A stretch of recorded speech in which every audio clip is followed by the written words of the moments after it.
Y Dios le dice a Ezequiel, bueno, ahora abre la boca. No solamente veas, abre la boca. Abrir la boca significa abrir el corazón para oír palabra de Dios, hermanos. Y no solamente ahí se queda en abrir el corazón. No es que usted ahorita va a estar abriendo la boca diciendo, bueno, dice el Señor que abremos la boca. No, abrir el corazón. Después viene el proceso de que lleva la palabra de Dios. Y le doy esta introducción es para que usted reciba la palabra de Dios y produzca fruto agradable 100 a 30, como dice la palabra de Dios, esa palabra que se sembró.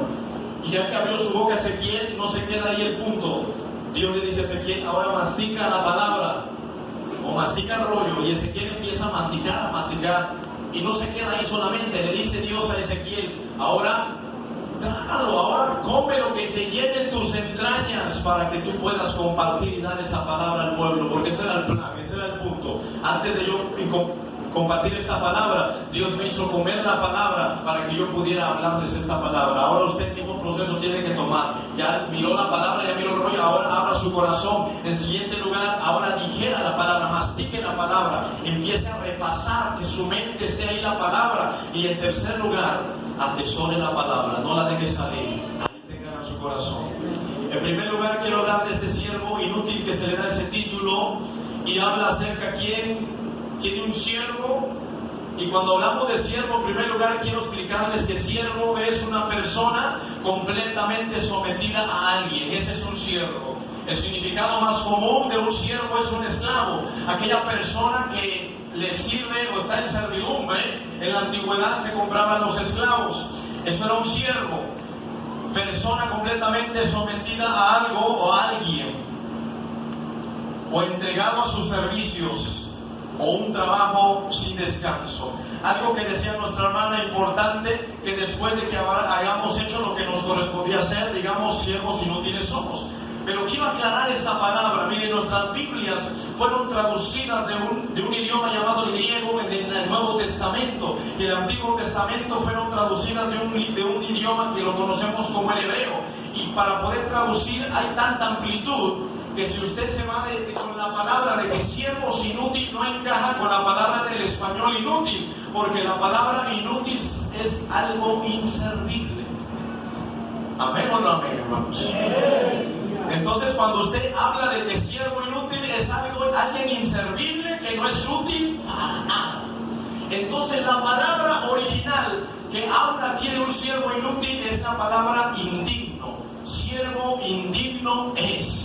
¿Por qué? Porque sí sirvió. ¿No fue útil el siervo que habla aquí en la palabra de Dios? Sí, fue algo que lo hizo. Trabajó, aró la tierra, es útil para su amo. Pero no encaja esa palabra en decir, eres un siervo que no sirves para nada. ¿Cómo? Si ya atendió hasta la mesa, hasta le dio de cenar a su señor, si era un siervo útil. Lo que pasa es que la palabra usada ahí en el griego es siervo indigno. O sea, que no merece que alguien le pueda dar una dignidad, porque es un siervo. Una dignidad como de la familia, decir, ¿sabes qué? Tú te paras aquí como el jefe del hogar. No, está diciendo, solamente eres un siervo indigno, que no mereces una dignidad de decirte, mire, y es que es verdad, hay a veces que nosotros pensamos que lo merecemos todo.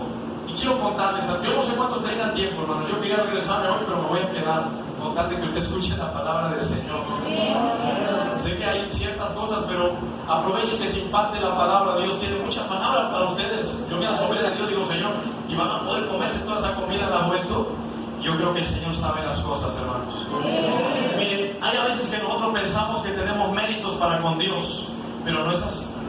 Miren, yo crecí en el Evangelio, mis padres fueron pastores desde que yo era un niño.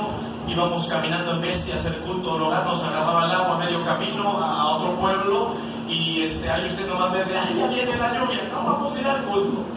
Pero yo crecí en ese ambiente donde se sufría, caminábamos. Mi padre era el que predicaba, yo solamente iba en Bestia, a veces caminando, pero en medio del camino venía la lluvia, llegábamos bien mojados a hacer culto. Así que de repente me prestaban una camisa como de 40, yo tenía como 8 años, y era como una bata la que yo tenía, y ahí estaba sentado en la casa de Dios. Esa fue mi infancia. Igual, bueno, yo vengo de la iglesia de Polosín, y me presenté en la iglesia de Polosín, la 10ª zona, estoy pastoreando la iglesia de Iguala, Guerrero, por gracia de Dios, pero yo nací en Polorcingo haya sido mi hogar, ahí vivo. Y sabe, yo desde mi niñez empecé a ver que traían, recuerdo que una vez dijeron, van a tener un endemoniado. Y ese endemoniado lo traía encadenado literalmente. Era de la ciudad de Huichuco, del municipio de Huichuco. Estaba totalmente loco, lo llevaban amarrado con cadenas. Y nosotros los niños, cuando dijeron, viene un endemoniado y lo traen encadenado, a nosotros nos habían enseñado del Gadareno. Vamos a ver al Gadareno. Y todos nos asomábamos ahí como por las ventanas. Y los hermanos decían, no, ustedes los niños, ustedes no estén aquí en la administración. Yo crecí en ese ambiente para que usted vea que a veces nosotros pensamos que merecemos algo de Dios, pero sabe, lo único que tenemos es su gracia y su misericordia, hermanos. Y cuando yo miré, lo trajeron entre 5 o 6 personas atado en cadena literalmente. Salió con su propio pie glorificando el nombre de Dios. Había una joven allá en la iglesia en Polorcingo que creció un grande tumor en sus ovarios, un tumor cancerígeno, que cuando el médico le dijo, sabe, no hay esperanza porque posiblemente tenemos que hacer un estudio para ver qué tanto ya avanzó el cáncer, porque es canceroso ese tumor. Recuerdo que llegó la mamá de esta joven y le dijo a la iglesia, llorando, gritando, mi hija está gravemente. La iglesia en 3 días de ayuno para orar y clamar y humillarnos y pedir misericordia. Aquella joven sanó, los estudios salieron limpios. Y otra mujer de Huichuco llegó con todo ya pudriéndose su vientre, su matriz. No tenía remedio, había sido desahuciada. Y llegó al templo. Y yo crecí en ese ambiente para que usted vea que a veces uno piensa que merece favores de Dios, pero es la pura misericordia de Dios la que nos sustenta, ¿verdad? Y esta mujer fue sanada milagrosamente. Son de los milagros que más me acuerdo en mi infancia. Por eso yo cuando ruego jóvenes sean impactados por el poder de Dios, amo a los niños puedan ver que Dios es real y maravilloso. Y que no tenemos un Dios de oídas como Job, sino que usted pueda ver la gloria de Dios. Eso compartía con un hermano cuando llegaba aquí. Qué bonito es ver la gloria de Dios con tus ojos y otros que te lo cuenten. Otra cosa es que tú lo experimentes, que Dios es grande y poderoso. Bueno, yo crecí en ese ambiente. Empecé a trabajar desde mis 8 años, empecé con la administración de la alabanza, cantaba, tocaba. Bueno, me hicieron tantas cosas que no me dejaban tocarme con los cultos, era un niño, crecí. Dios preparó un momento, creo que estuvieron Mayer que di mi testimonio. Dios me puso en el momento correcto para administrar la alabanza. A lo que quiero llegar es que yo toda mi juventud trabajé con los jóvenes. Yo no sé quién ya se cansó, pero yo trabajé en el comité de jóvenes como unos 7 años, corridos, porque no, nadie quería servir al Señor. Pues yo ahí estaba. Resulta que yo la única hermana que tenía, cuando yo tenía unos 16 años, el médico le diagnosticó la leucemia. Y cuando dijeron, tiene leucemia, tiene cáncer en la sangre. Cuando a mi madre le dijeron, a mi papá le dijeron, y yo escuché, era mi hermana íntima, porque nos llevamos con 2 años, 1 año y medio, jugábamos juntos en la casa. De repente me decía, anda, hermanito, jugamos 1 hora a los carritos y 1 hora a la muñeca. Digo, no. Así que fue una convivencia tal, tuvimos como hermanos, mi hermano Jorge, el mayor, que es el jefe de la 10ª zona, pues nos llevamos con 5 años, no había una convivencia tal como hermanos, sí, como hermanos, pero no así como amigos y hermanos. Llegó el momento que mi hermana cayó en cama. Cuando dijeron que nosotros teníamos una confraternidad 10ª y 11ª zona, la región de la montaña, pues donde estoy ubicado, pues está por acá está. Y mi hermana estaba grave en el hospital. Y yo dije, yo voy a servir a Dios porque yo sé que si yo vi tanto milagro en la iglesia, ahora que mi hermana no va a hacer nada. Mi padre es pastor, mi hermano es ministro de jurisdicción, trabajaba en la zona. O pastor también en otro lugar, ya tiene muchos años, eso yo tenía 16 años. Y si le digo mi edad, no, porque se la digo, y me cuenta usted. Entonces todos estábamos involucrados en la obra, pero resulta que mi hermana fallece de leucemia. Y cuando me dan la noticia, en ese momento yo dije, ¿qué, Señor? Yo recuerdo que estaba en el hospital y Dios me había dado una revelación antes cómo ella iba a morir y yo no creía eso. Es más, se me olvidó. Pero cuando yo llegué al hospital, que mi papá me dijo, llévame al hospital, acaba de fallecer tu hermana, ella se había quedado en mi casa, mi mamá se había ido con ella a la madrugada, se había puesto muy grave. Y le dio un infarto porque ya no tenía sangre en su organismo. Y cuando llegué allá yo le empecé a decir a mi papá, le digo, ¿por qué Dios nos hace eso? ¿Por qué cuando yo le he entregado toda mi niñez, mi juventud, estoy sirviendo, y usted está sirviendo, mi hermano está sirviendo, mi hermana estaba sirviendo, mi mamá está sirviendo? ¿Y por qué Dios no respondió? ¿Por qué con aquella gente ingrata que después se apartó del camino de Dios? Mira, está sana. Mira aquel otro loco que vino con cadenas, ya volvió al vicio. ¿Y por qué, mi hermana, no? No nos merecíamos el favor de Dios. Situaciones de este tipo, hermanos, que a veces llega uno a pasar y uno piensa que tiene méritos con Dios como palanca, no como la política. Quiero decirle que a Dios le agrada el corazón contrito y humillado. Ese es el que a Dios le agrada.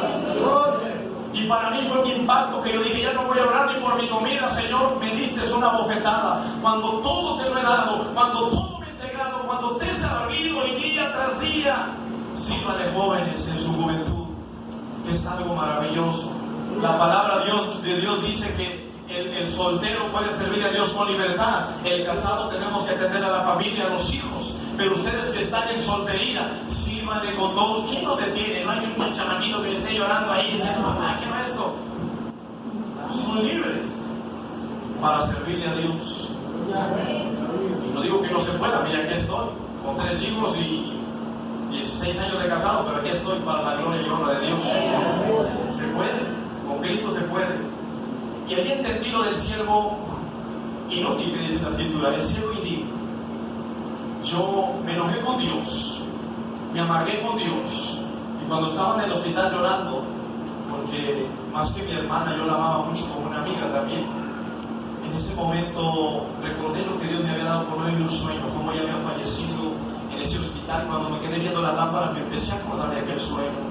Y me acuerdo que mi hermana salió de blanco atrás del doctor. Cuando el doctor me entregó la acta de difunción, él me la entregó, yo siendo menor de edad, me dice, mira, no hay aquí está la acta de difunción de tu hermana, ella falleció. Me dije, ¿qué? Yo empecé a llorar en el sueño. Mi hermana sale detrás con una sonrisa vestida de blanco y me dice, no es porque lloras, yo estoy muerta, yo vivo. Y me apegué. Y ahí cuando Dios, hasta entonces recordé, cuando estaba reclamándole como boda a Dios, ¿por qué, Señor?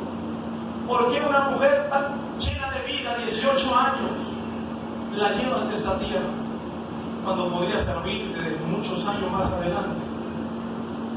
Y ahí entendí lo que es ser un siervo indigno, hermanos. Yo no puedo reclamarle nada a Dios porque Él es el dueño de todas las cosas. Así que usted cumpla su deber y no espere que Dios le diga, ay, lo voy a honrar. Claro que Dios nos va a honrar, pero en el día final. Yo no quiero honra aquí en la tierra, yo quiero honra en el cielo, porque dice la palabra de Dios que ahí recibiremos los galardones, el premio, la recompensa. Y por eso la palabra de Dios dice, ¿acaso cuando alguien tiene un esclavo de por vida y le sirve y se sienta a la mesa, le da gracias? Claro que no. No le da gracias al siervo porque hizo lo que había sido mandado. El punto, mire, que hay una honra en la palabra. Si usted lee contextualmente la palabra de Dios, está hablando de que cuando usted solamente obedece lo que se le manda, es un siervo indigno, para que no se escuche tan feo inútil, porque pues no encaja con la palabra. Inútil es alguien que no sirve para nada. Pero aquí este siervo sí sabía. Siervo indigno. ¿Sabe cómo usted alcanza un poquito de dignidad? Cuando todo lo que se le mandó usted lo cumplió y hace más de lo que se le mandó. Lea bien detenidamente la palabra. Aquí está hablando siervo inútil es porque solamente hizo lo que se le mandó. Hay a veces que ni lo que se nos manda queremos hacer, pero si usted hace lo que se le manda y aparte hace más, el esfuerzo eso es. Esforzarse. Mira que te mando que te esfuerces y seas valiente, que es un esfuerzo hacer más de lo que hemos hecho. Ese es el esfuerzo. Y cuando lo hacemos podemos ver la gloria de Dios en nuestra vida, hermanos. Así que la referencia de este siervo es ese. Si usted quiere dar otro paso más, no quedarse solamente como el siervo indigno, usted si ya se le mandó a hacer todo lo que tiene que hacer, haga más. Haga más. Y recibirá honra y gloria de Dios, porque honra al que honra merece, dice la palabra de Dios ahí en Romanos capítulo 14. Bueno, entramos al otro siervo inútil. ¿Quieren que entremos al otro siervo inútil? Que ese sí era inútil, de verdad, ese sí era inútil. Este sí era útil, pero era indigno, o sea, indigno de que lo pusieran en un lugar. Ahora vamos a ver el siervo en realidad inútil. Y esta es la palabra que Dios me daba para ustedes. En primer lugar lo encontramos en Mateo, solamente esa cita estaría ocupando la historia de lo que hablaban también en el transcurso del culto. Mateo capítulo 25, donde nos habla de los talentos. ¿Cuánto damos gloria al Señor, hermanos? Él está aquí. ¿Cuántos creen que Dios está aquí, hermanos? Dios está con ustedes. Dios está con ustedes. Y de verdad que hace un momento el Señor ponía en mi corazón y y un amor por ustedes. No sé cómo decirlo, hermano, como lo que Dios los ve, los observa a ustedes, que son importantes y especiales. Mateo capítulo 25, versículo 14, dice la palabra de Dios: porque el reino de los cielos es como un hombre que partiéndose lejos llamó a sus siervos y les entregó sus bienes. ¿Qué les entregó? Sus bienes, sus riquezas. Y a este dio 5 talentos, y al otro 2, y al otro 1. A cada uno conforme a qué? A la facultad. Y luego se partió lejos. Y el que había recibido 5 talentos se fue y granjeó con ellos e hizo otros 5 talentos. Así también el que había recibido 2 ganó también